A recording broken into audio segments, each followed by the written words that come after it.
Hello welcome to competitive exams library. ఇంకా నా channel subscribe చేసుకునే వాళ్ళంటే తప్పకుండా ఛానల్ అయితే సబ్స్క్రైబ్ చేసుకోండి.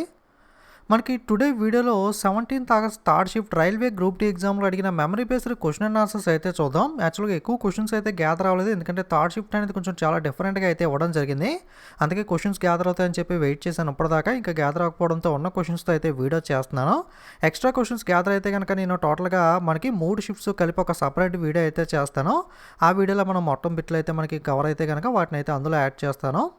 సో మొట్టమొదటిగా after which amendment Panchayati Raj is established, Panchayati Raj వ్యవస్థ ఏ రాజ్యాంగ సవరణ ద్వారా మనకి జోడించబడింది అని అయితే అడిగారు. ఆన్సర్ 73rd అమెండ్మెంట్, 73వ రాజ్యాంగ సవరణ మనకి పంచాయతీరాజ్ అమెండ్మెంట్కి సంబంధించింది.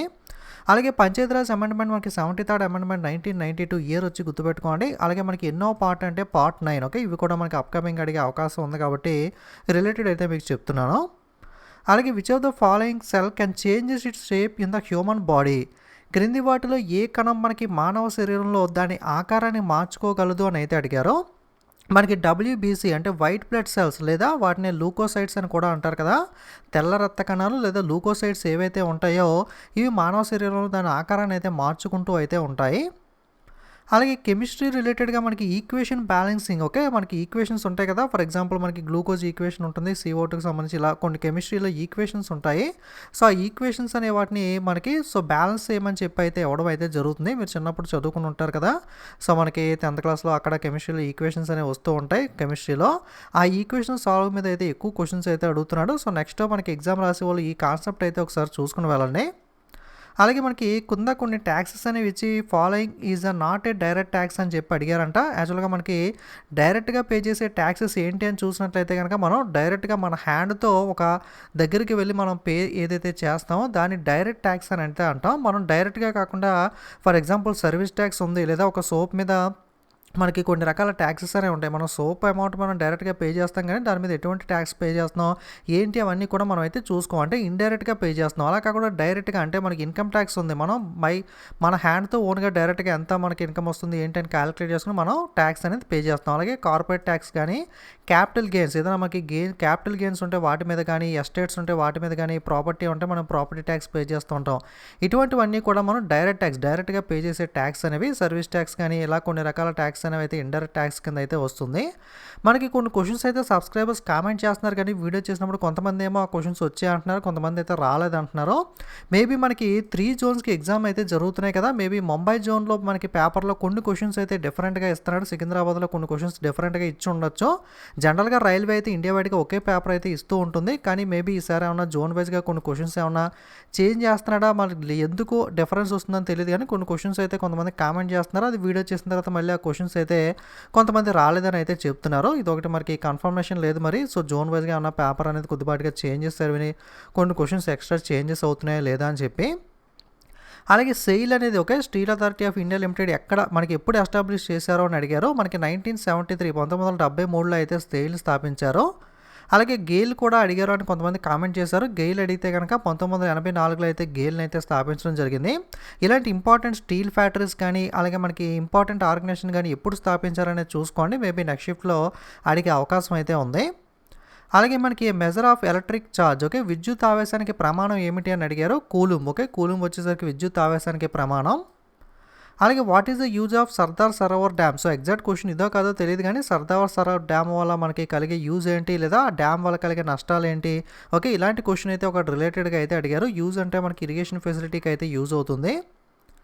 అలాగే ఫోకల్ లెంత్కి రిలేటెడ్గా ఒక క్వశ్చన్ అయితే అడిగారు అన్నారు. ఫోకల్ లెంత్ మనకి లెన్స్ ఫార్ములా అయితే 1/v - 1/u ఇలా రకరకాల ఫార్ములాస్ అయితే ఉంటాయి కదా. సో ఫోకల్ లెంత్ రిలేటెడ్గా, సో లాభ్యాంతరం రిలేటెడ్గా అయితే ఫార్ములా కానీ ఫార్ములా బేస్డ్ క్వశ్చన్స్ కానీ చూసుకొని మేబీ నెక్స్ట్ షిఫ్ట్లో అడిగే అవకాశం కూడా ఉంటుంది.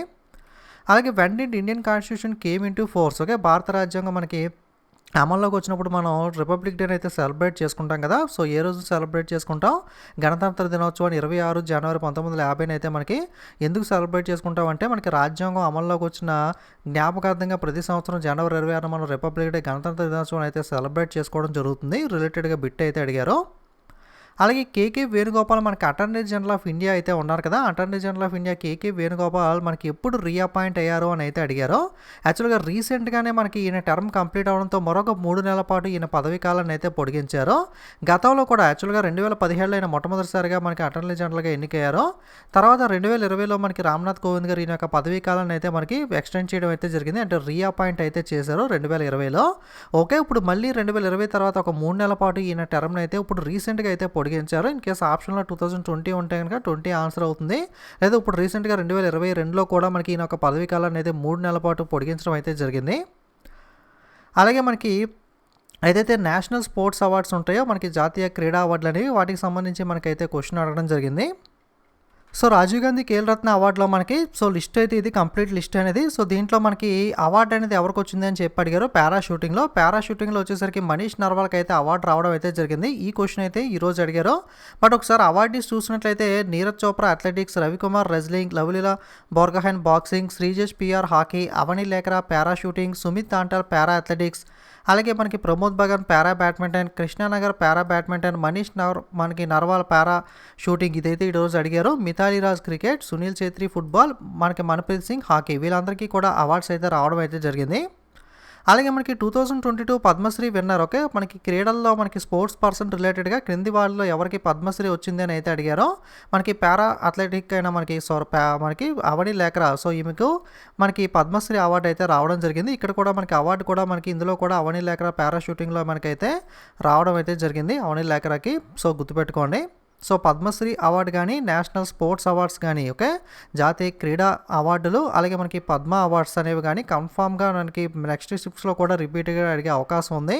చాలా అవార్డ్స్ ఉంటాయి కాబట్టి ఒక్కొక్క షిఫ్ట్లో ఒక్కొక్క బిట్ అయితే అడుగుతారు. కాబట్టి కంప్లీట్గా ఆ లిస్ట్ మొత్తం కూడా చూసుకుని వెళ్ళండి నెక్స్ట్ షిఫ్ట్ ఎగ్జామ్ రాసేవాళ్ళు. అలాగే మ్యాంగో షవర్స్ రిలేటెడ్గా క్వశ్చన్ అడిగారు. ఇది ఏ సీజన్ రిలేటెడ్ అంటే ప్రీ మాన్సూన్ మనకి ఏప్రిల్ మే టైంలో అయితే ఉంటుంది. ఇది మ్యాంగో షవర్స్ అనేది అయితే రకరకాల స్టేట్స్లో మనకి రకరకాల టైం పీరియడ్లో అయితే వస్తూ ఉంటాయి. కర్ణాటక కానీ, కేరళ కానీ, ఇలా కొన్ని రాష్ట్రాల్లో అయితే ఈ షవర్స్ అయితే ఉండడం జరుగుతుంది. అలాగే మనకి గద్దర్ పార్టీని ఎవరు స్థాపించారని అడిగారు. గద్దర్ పార్టీని అయితే మనకి స్థాపించిన వాళ్ళు చాలామంది ఉంటారు. లాలాహార్ దయాల్ కానీ, సోహన్ సింగ్ బకానా కానీ, కర్టార్ సింగ్ మనకి సరబాగ్ కానీ. ఓకే, ఆప్షన్ బట్టి మనం అకార్డింగ్ టు ద ఆప్షన్ మనం అయితే ఆన్సర్ చేయాలి. అలాగే sea water blue colour reason. Okay, మనకి సముద్రపు నీరు నీలి రంగులో ఉండడానికి గల కారణం ఏమిటి అని అయితే అడిగారు అని కామెంట్ చేశారు. Ocean is blue because water absorbs colours in the red part of the light spectrum. Okay, light స్పెక్ట్రమ్లో ఉన్న రెడ్ పార్ట్ని మనకి వాటర్ అబ్జర్వ్ చేసుకోవడం వల్ల అయితే సముద్రం అయితే నీలి రంగులో ఉంటుంది అని అయితే మనకి తెలుస్తుంది. అకార్డింగ్ టు ద ఆప్షన్ ఎగ్జాక్ట్గా దాన్ని బట్టి అయితే మనం ఆన్సర్ చేయాలి. ఆప్షన్లు ఏమి ఇచ్చాడు అన్నది మనకి తెలియదు కదా, క్వశ్చన్ అయితే అడిగారు అని కామెంట్ చేశారు మన సబ్స్క్రైబర్స్ అయితే. నేను చెప్పే ప్రతి క్వశ్చన్ కూడా నేను ఎక్కడ వెబ్సైట్లోనే అక్కడక్కడ చూసింది కదా, ప్రతి క్వశ్చన్ మన సబ్స్క్రైబర్స్ కామెంట్ చేసిందే చేస్తున్నాను. బట్ స్టిల్ అయినప్పటికీ కూడా కొన్ని క్వశ్చన్స్ అయితే రాలేదని అయితే చెప్తున్నారు. మేబీ జోన్ డిఫరెన్స్ వల్ల వేరే జోన్స్లో కొన్ని క్వశ్చన్స్ అయితే మార్చి అయితే ఇచ్చి ఉండొచ్చు. ముంబై జోన్ కూడా మనకి హస్పూర్ జోన్ కూడా ఎగ్జామ్స్ అయితే జరుగుతున్నాయి కదా, అదైతే గమనించండి క్వశ్చన్స్ రాకపోతే కనుక. అలాగే బ్లీచింగ్ పౌడర్ రిలేటెడ్గా మనకి బ్లీచింగ్ పౌడర్ అనేది దేని కింద పని చేయదు రిలేటెడ్గా అయితే అడిగారు. బ్లీచింగ్ పౌడర్ అనేది యాక్చువల్గా ఆక్సిడైజింగ్ ఏజెంట్గా మనకి యూజ్ అయితే అవుతుంది. ఇది మనకి రెడ్యూసింగ్ ఏజెంట్గా అయితే యూజ్ అయితే అవ్వదు. Cannot be used as reducing agent. ఆప్షన్లో మనకి ఏమి ఇచ్చారో తెలియదు కాబట్టి బ్లీచింగ్ పౌడర్ అనేది దేని కింద యూజ్ అవ్వదు క్వశ్చన్ అయితే అది మనకి ఆప్షన్ బట్టి ఆన్సర్ చేయాలి. ఇన్ కేస్ రెడ్యూసింగ్ ఏజెంట్ ఉంటే ఇది ఆన్సర్ అవుతుంది. లేదా ఏదైనా మనకి సంథింగ్ మనకి ఎందులో యూజ్ చేస్తారని చెప్పి ఏదైనా వస్తువుల్లో కానీ మనకి ఫుడ్ ఐటమ్స్ అలా ఏదైనా ఇచ్చుంటే కనుక మేబీ అదైతే ఆన్సర్ అవ్వచ్చు.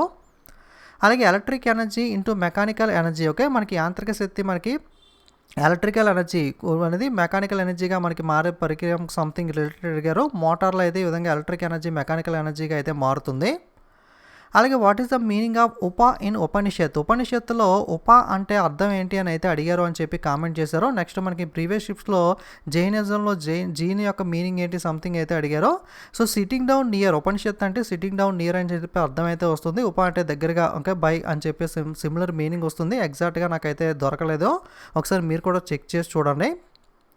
అలాగే ప్రధానమంత్రి శ్రమయోగి మన్ధన్ యోజన అంటే కేంద్ర ప్రభుత్వ పథకం మీద రిలేటెడ్గా ఒక బిట్ అయితే అడిగారంట. దీని యొక్క కాంట్రిబ్యూషన్ రిలేటెడ్గా అయితే ఒక క్వశ్చన్ అనేది ఎగ్జాక్ట్ క్వశ్చన్ అన్న ఆన్సర్ అయితే ఐడియా లేదు. ఓకే. నెక్స్ట్ ట్రాపిక్ ఆఫ్ క్యాన్సర్‌కి సంబంధించి కూడా ఏ రాష్ట్రాలకు ఉందో మనకి ట్రాపిక్ ఆఫ్ క్యాన్సర్ అనేది ఏదైతే ఉందో సో మనకి కర్కాటక రేఖ ఏ రాష్ట్రాలకు గుండా ప్రవహిస్తుందని చెప్పి క్వశ్చన్ అయితే అడిగారన్నారు. నేను ఇన్‌స్టాగ్రామ్‌లో గానీ, టెలిగ్రామ్‌లో గానీ మీకు రీసెంట్‌గానే మనకి వీటిని గుర్తుపెట్టుకోవడానికి ట్రిక్స్ అనేవి కొన్ని ట్రిక్స్ అనేవి అయితే చేశాను కదా! 7 సిస్టర్ స్టేట్స్ కానీ, మనకి ట్రాపిక్ ఆఫ్ క్యాన్సర్ కానీ, సో మీరా జాస్మిన్ CBG 3 అని చెప్పి ఓకే. మీరా జాస్మిన్ మనకి చేసిన సినిమాలు భద్ర, గుడుంబ శంకర్ ఓకే. నేను 3 టైమ్స్ చూసాను ఈ 2 సినిమాలని చెప్పి ఒక మీమ్ రిలేటెడ్‌గా అయితే పోస్ట్ చేశాను. సో మీరా జాస్మిన్ అంటే మిజోరాం, రాజస్థాన్, జార్ఖండ్. అలాగే మనకి సో మీరా జాస్మిన్‌లో మనకి అనేది కూడా ఉంది కదా! సో అంటే మధ్యప్రదేశ్ ఓకే. మీరా జాస్మిన్ పేరు ద్వారా మిజోరాం, రాజస్థాన్, జార్ఖండ్, మధ్యప్రదేశ్ రాష్ట్రాలు గుర్తుపెట్టుకోవచ్చు. CBG అంటే సినిమాలు అంటే ఛత్తీస్గఢ్. సో B అంటే భద్ర అంటే బెంగాల్. అలాగే మనకి G గుడుంబ శంకర్ అంటే గుజరాత్. అలాగే మనకి 3 టైమ్స్ చూశాను అంటే త్రిపుర ఓకే. సో ఈ స్టేట్స్ గుండా మనకి ఈ ట్రాపిక్ ఆఫ్ క్యాన్సర్ అయితే పాస్ అవుతుంది. సో మీరు ఈ ట్రిక్ అనేది కన్ఫ్యూజన్‌గా ఉండి నార్మల్‌గా గుర్తుపెట్టుకోవాలనుకుంటే కనుక నార్మల్‌గా అన్నా సరే గుర్తుపెట్టుకోండి. ఓకే. సో ఇదే మనకి క్వశ్చన్స్ అనేవి ఇప్పటిదాకా గ్యాదర్ అయినవి. ఎక్కువ క్వశ్చన్స్ గ్యాదర్ అవ్వలేదు. ఎందుకంటే థర్డ్ షిఫ్ట్ అనేది కొంచెం డిఫరెంట్‌గా అయితే ఇవ్వడం జరిగింది. ఎక్కువ క్వశ్చన్స్ కూడా లేవు. ఇచ్చిన క్వశ్చన్స్ కూడా కొంచెం తేడాగా అయితే ఇచ్చాడని చెప్పి కామెంట్ చేశారు. ఇంకా ఏదైనా క్వశ్చన్స్ ఉంటే ఖచ్చితంగా కామెంట్ చేయండి. First shift, second shift, third shift 3 కలిపి ఒక సెపరేట్ వీడియో క్లియర్ కట్‌గా మనం అయితే డిస్కస్ చేద్దాం. అందులో అయితే కంప్లీట్‌గా మనకి ఇంకేదైనా గ్యాదర్ అయితే యాడ్ చేసి అయితే అందులో అయితే చెప్తాను. తప్పకుండా వీడియోకి లైక్, కామెంట్, షేర్ చేయడం మర్చిపోకండి. ఇలాంటి మరిన్ని వీడియోస్ మిస్ అవ్వకూడదు అనుకుంటే తప్పకుండా ఛానల్ అయితే సబ్స్క్రైబ్ చేసుకొని పక్కనున్న బెల్ మీద క్లిక్ చేసి ఆల్ అనే బటన్ మీద ట్యాప్ చేసినట్లయితే నేను కొత్తగా వీడియో అప్లోడ్ చేసినప్పుడు మీకు నోటిఫికేషన్ అయితే వస్తుంది. అలాగే సోషల్ మీడియా లింక్స్ కూడా డిస్క్రిప్షన్లో ఇచ్చాను. టెలిగ్రామ్, ఇన్స్టాగ్రామ్ యాప్స్లోకి వెళ్ళి కాంపిటేటివ్ ఎగ్జామ్స్ లైబ్రరీ అని చెప్పి సెర్చ్ చేసి మన ఛానల్ లోగో చూసి కన్ఫర్మ్ చేసుకుని మీరు జాయిన్ అవ్వచ్చు. అలాగే ఎగ్జామ్ కంప్లీట్ అయిన తర్వాత ఖచ్చితంగా ఇన్స్టాగ్రామ్లో కానీ వీడియో కింద కానీ క్వశ్చన్స్ అయితే కామెంట్ చేయడానికి అయితే ప్రయత్నించండి. ఓకే. Thank you.